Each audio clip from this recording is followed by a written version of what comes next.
जय हिंद दोस्तों, एक बार फिर से आप सभी का हार्दिक स्वागत और अभिनंदन है। आज की हमारी चर्चा है भारतीय संविधान से लिए गए कुछ प्रश्नों पर। AIBE के सिलेबस में भारतीय संविधान से लगभग 10 प्रश्न निर्धारित किए गए हैं, तो इसकी महत्वपूर्ण भूमिका है और इसी को देखते हुए भारतीय संविधान पर कुछ वीडियो बनाए जाएंगे। तो आज की हमारी चर्चा शुरू करते हैं। पहला प्रश्न है, भारतीय संविधान में किस प्रकार की शासन प्रणाली की व्यवस्था की गई है? ऑप्शंस हैं आपके सामने, लोकतंत्रात्मक, अध्यक्षात्मक, संसदात्मक या अर्धलोकतंत्रात्मक। इसका उत्तर देने का प्रयास करेंगे। उत्तर देखते हैं। इसका उत्तर है सी, यानी कि संसदात्मक व्यवस्था। अगला प्रश्न है, मौलिक अधिकार क्या है?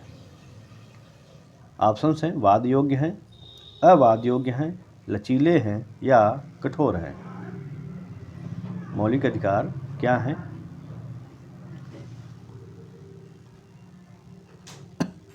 उत्तर है इसका ए ऑप्शन, यानी कि मौलिक अधिकार वाद योग्य है, यानी कि मौलिक अधिकारों को लागू कराने के लिए न्यायालय की शरण लिया जा सकता है। भारतीय संविधान के निम्नलिखित अनुच्छेदों में से कौन विधायन सत्ता पर पूर्ण नियंत्रण लगाता है?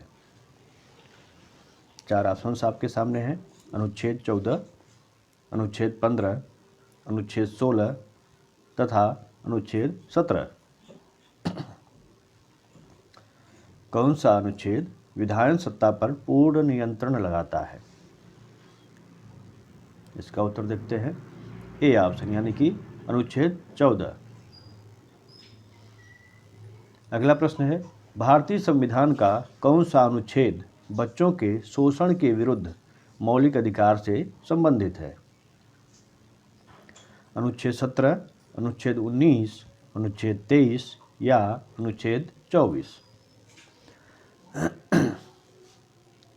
बच्चों के शोषण के विरुद्ध मौलिक अधिकार से संबंधित अनुच्छेद कौन सा है? उत्तर है इसका डी ऑप्शन, यानी कि अनुच्छेद 24। भारत का संविधान स्पष्टतः प्रेस की आज़ादी की व्यवस्था नहीं करता है, किंतु यह आज़ादी अंतर्निहित है। किस अनुच्छेद में? ऑप्शंस हैं आपके सामने, अनुच्छेद 19(1) अ में, अनुच्छेद 19(1) ब में, अनुच्छेद 19(1) स में या अनुच्छेद 19(1) द में।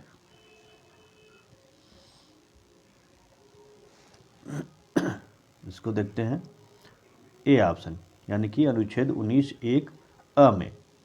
इसको अनुच्छेद 19(1) क भी कह सकते हैं या फिर अनुच्छेद 19(1) ए भी बोल सकते हैं। आगे देखते हैं, भारतीय गणराज्य के संविधान का कौन सा अनुच्छेद व्यक्ति की प्राण एवं दैहिक स्वतंत्रता के संरक्षण से संबंधित है? ऑप्शन हैं, अनुच्छेद 19, अनुच्छेद 21, अनुच्छेद 20 या अनुच्छेद 22। कौन सा अनुच्छेद व्यक्ति की प्राण एवं दैहिक स्वतंत्रता के संरक्षण से संबंधित है? उत्तर देखते हैं इसका बी ऑप्शन, यानी कि अनुच्छेद 21। अगला प्रश्न है, संविधान के किस अनुच्छेद के अंतर्गत सिखों द्वारा कृपाण धारण करना धार्मिक स्वतंत्रता का अंग माना गया है? अनुच्छेद 24, अनुच्छेद 25, अनुच्छेद 26 या अनुच्छेद 27। सिखों द्वारा कृपाण धारण करना धार्मिक स्वतंत्रता का अंग माना गया है। 4 ऑप्शंस आपके सामने हैं, उत्तर देने का प्रयास करिए।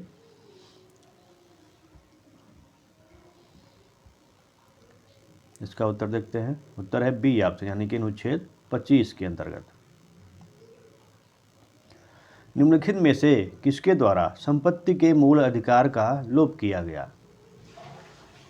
ऑप्शन है, संविधान 40वां संशोधन अधिनियम द्वारा, संविधान 42वां संशोधन अधिनियम द्वारा, संविधान 44वां संशोधन अधिनियम द्वारा या संविधान 46वां संशोधन अधिनियम द्वारा। निम्नलिखित में से किसके द्वारा संपत्ति के मूल अधिकार का लोप किया गया है?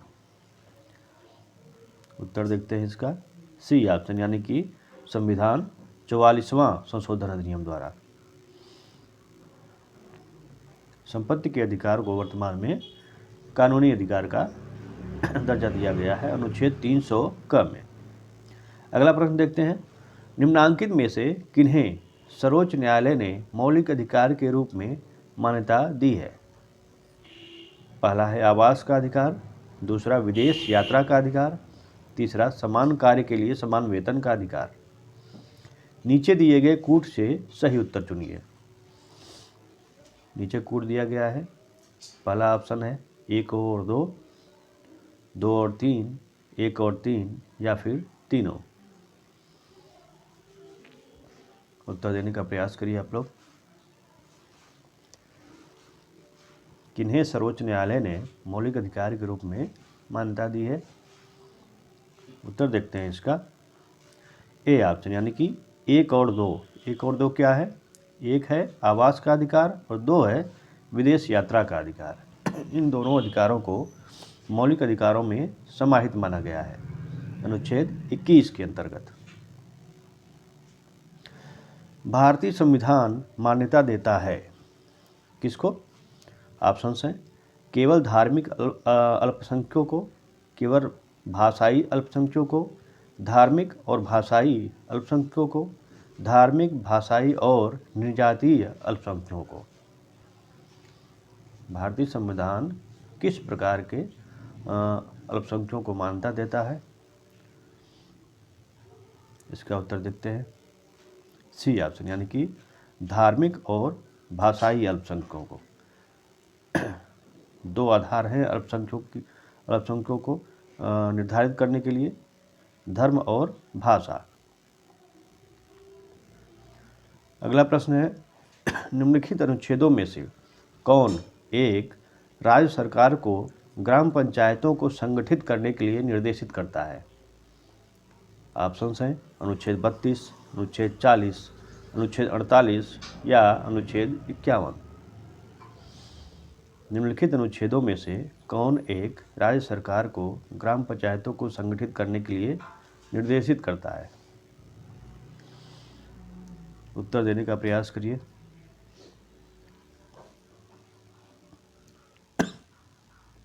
उत्तर देखते हैं इसका बी ऑप्शन, यानी कि अनुच्छेद 40 के अंतर्गत। भारत का कार्यपालिका अध्यक्ष कौन है? ऑप्शंस हैं राष्ट्रपति, प्रधानमंत्री, विरोधी दल के नेता, भारत सरकार के मुख्य सचिव।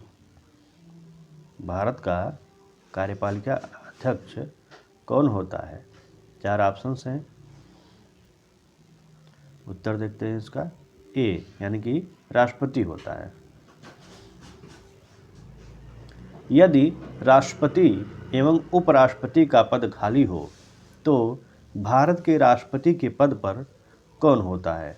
यानी कि भारत के राष्ट्रपति के पद का दायित्व कौन निभाता है? ऑप्शंस हैं प्रधानमंत्री, भारत का मुख्य न्यायाधीश, लोकसभा अध्यक्ष या इनमें से कोई नहीं। यदि राष्ट्रपति एवं उपराष्ट्रपति का पद खाली हो तो भारत के राष्ट्रपति के पद का दायित्व कौन निभाता है? 4 ऑप्शंस हैं आपके सामने। उत्तर देख लेते हैं इसका बी ऑप्शन, यानी कि भारत का मुख्य न्यायाधीश उस दौरान भारत के राष्ट्रपति का दायित्व निभाता है। अगला प्रश्न है, भारत के राष्ट्रपति पर महाभियोग चलाने के लिए कम से कम कितने दिन पूर्व की सूचना आवश्यक है? 7 दिन की, 14 दिन की, 21 दिन की या 30 दिन की? भारत के राष्ट्रपति पर महाभियोग चलाने के लिए कम से कम कितने दिन पूर्व की सूचना आवश्यक है? उत्तर देखते हैं इसका बी ऑप्शन, यानी कि 14 दिन की सूचना। राष्ट्रपति को 14 दिन पूर्व पहले ही बताना होता है। ये थे कुछ प्रश्न भारतीय संविधान से। आगे फिर से कुछ नए प्रश्नों के साथ उपस्थित होंगे। जय हिंद।